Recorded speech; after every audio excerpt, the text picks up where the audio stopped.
Hello and welcome again to the Rider Review. This is Eric Rudd Rider, and this week we're going to be taking a look back at the 2007 movie titled December Boys. The movie duration runs for an hour and 45 minutes. It is a romantic drama. It is directed by Rod Hardy. The script is written by Mark Rosenberg. The story it's based on was from a novel by Michael Noonan. The score was done by Carlo Giaccio. The cinematography was done by David Connell. It is edited by Danny Cooper. And the stars of the movie are Daniel Radcliffe, Lee Cormie, Jack Thompson, Chris McQuaid, Victoria Hill, Sullivan Stapleton, and Teresa Palmer. Now, for many years, Daniel Radcliffe has stunned the audiences, both young and alike, playing the role of the iconic Harry Potter in the Harry Potter series. By around 2007, Radcliffe decided that it was time for him to sort of just break out of the Harry Potter image and to try to see if he can experiment playing different roles that doesn't necessarily have to be him wearing glasses and a dark cape and doing magic spells like Expecto Patronum. And that he is a versatile young actor, just hungry to try to break out of that Harry Potter image, because he knows that this franchise is not going to last forever. And here in December Boys, Radcliffe shows that he is now ready to take on other challenges outside the realms of Harry Potter. Based highly on the novel by Michael Noonan, December Boys, under the direction of TV movies and episodic TV Rod Hardy, this movie, much almost like Rob Reiner's 1986 iconic film Stand By Me, this truly stands out as the definitive coming-of-age story, which is set in the 1960s around four boys named Maps, played by Daniel Radcliffe. He's called Maps because of the fact that he's got scars on his back which resembles the map of Tasmania. Misty, because of the fact that he's kind of the dreamer, and even though he's the youngest member of the group, he is actually the most level-headed. Then you got Spark, named Christian Byers, who is kind of like a techno genius, but still kind of has a bit of an immature side to him. And then there's Spit. He was named Spit because of the fact that his father rode a Spitfire. So these guys form an alliance thanks mainly to the Catholic orphanage they're staying at, because of sheer irony that their birthdays just so happens to be born in the month of December. The boys are coming on in age, and they're coming up to the point where the adoption age limit is bestowing upon them, and they may never know what it's like to be loved by a parent. At the age of 16, Maps, the oldest member of the group, has decided to accept that he will never be parented, and while Spit and Spark still have a shot, they prefer to much be under the watchful eye of the very mature Maps. But Misty, the youngest of the group, is the most determined to find a parent or parents that will love him and take care of him. Basically, this is his story, and it's based on the realms of, being rejection, and the rejection that these kids have will really truly melt your heart as we feel his desire to one day be taken into a loving and caring family. So one fine summer in December, remember, in Australia, their summer is our winter, the boys take a vacation to the southern Australian shore of Kangaroo Island, and they are living with a retired naval officer named Bandy McAnch, played by Jack Thompson, and his terminally ill wife, Skipper, played by Chris McQuaid. While staying at the Cove, They become friends with a young couple named Teresa, played by Victoria Hill, and her motorcycle enthusiast husband, who goes by the name Fearless, played by Sullivan Stapleton. And the young couple are, of course, faced with a tragic secret. And the secret is, why is such a young couple like them don't have any children? You'll have to see the movie to have everything explained to you. Okay, they also along the way provoke a cranky geriatric fisherman who spends most of his time trying to catch some mystical fish who goes simply by the name of Henry. And while at the cove, Maps also falls smitten for a young teenaged girl by the name of Lucy, played by Teresa Palmer.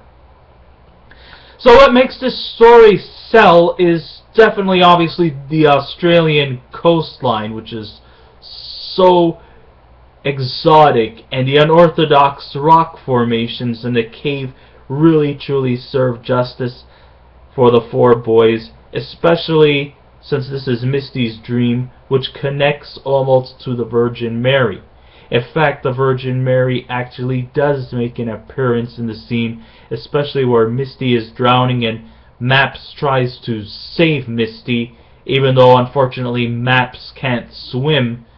So while Misty and Maps are drowning, they see an image of the Virgin Mary, but fortunately they are saved by Fearless. So in the end, both kids survive. However, because of the fantasy narrative and the world demonstrated in black and white from a children's eye view of the world, and that the character development starts to sort of become lost in that area. Lucy also seems to be somewhat more like a male fantasy character who also feels not well fleshed out, rather than struggling with her inner problems growing up in the late 60s. And sure, while Teresa Palmer is quite beautiful and turns in a great performance as Lucy, I just kind of find it at times a bit awkward that for a teenage girl she could be so lustful. You know? I mean, I look at her as, like maybe being 14, 15 years old, but even I don't think adolescent teenagers at that age are that overly lustful. But all in all, the cast really gives it their all, especially Radcliffe's Maps, who serves as a mentor to the other boys, while at the same time facing off with his own disappointments, including, when he went back to Remarkable Rocks to look for Lucy, it is discovered that her uncle, where she was staying at, reveals that she decided to go back to the city to live with her father, only to be never seen again.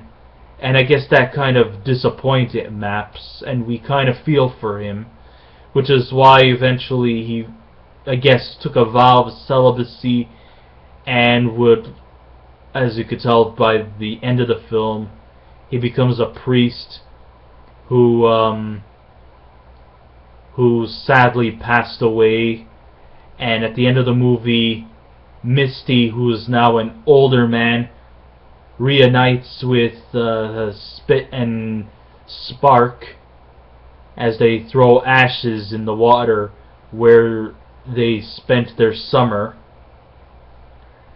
So I guess that's kind of like where Maps faces his own disappointment. While his role is not the most memorable one, it really has shown that Daniel Radcliffe has come a very long way, and his maturity level has risen quite substantially in this movie.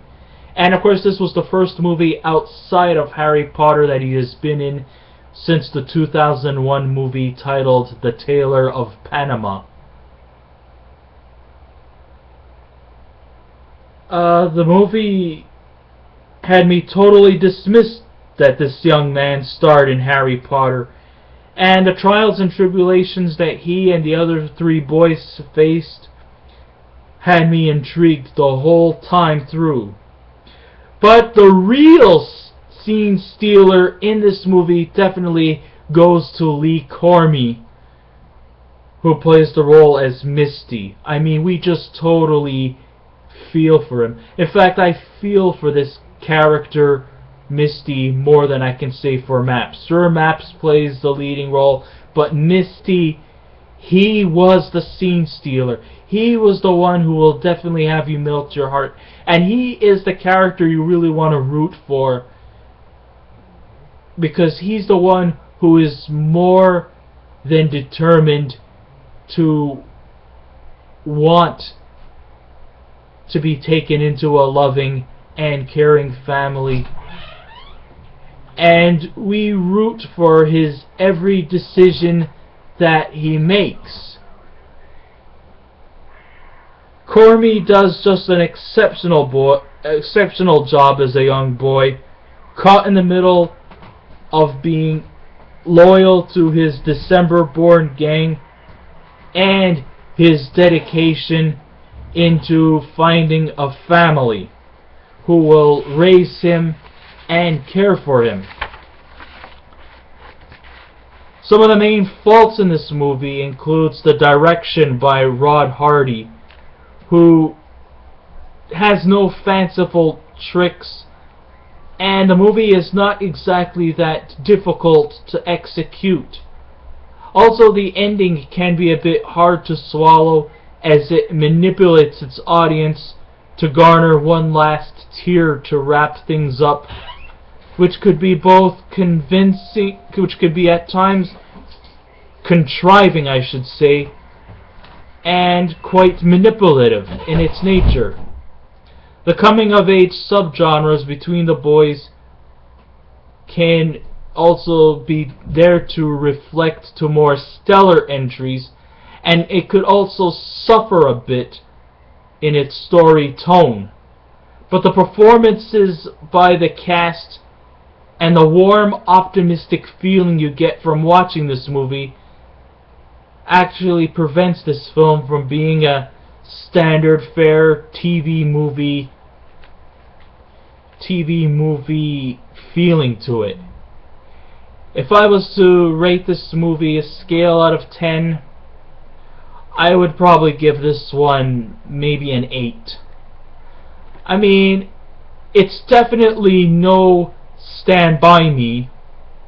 It has a bit of a Stand By Me thing, where, four boys form a bondage, and it stands out as, kind of a test of time to see if they could put their faith and trust in each other. And also, it's kind of a desperate need for them to at least try to experience what it's like to be taken into a loving and caring family. And we feel for them, and we take deep pity when they get constantly rejected for whatever reason. Nobody likes to feel rejected. And that's the feeling I get when I see the movie December Boys. Well, I guess that's the end of my writer review. Thank you all for listening. Oh, and by the way, listen, to people who had wrote rude things about me, I just want you to point things out. I do not tolerate rudeness. Come on, like I said, be polite and be courteous. If you're going to come on and belittle me, do yourselves a favor, do me a favor, and just simply don't watch my channel if you're going to be rude to me. And I'm not doing this writer review thing for ego or just to be the center of attention. I'm just having fun. That's all I'm doing. This is fun to me. I'm enjoying myself. And I don't need to have my fun taken just because somebody does not like the way I do things. Okay, I'm doing movie reviews. I'm not doing cartwheels. I'm not flipping oranges or juggling. I'm just having fun, okay? So please try to be polite to me, okay? Thank you all, and goodbye.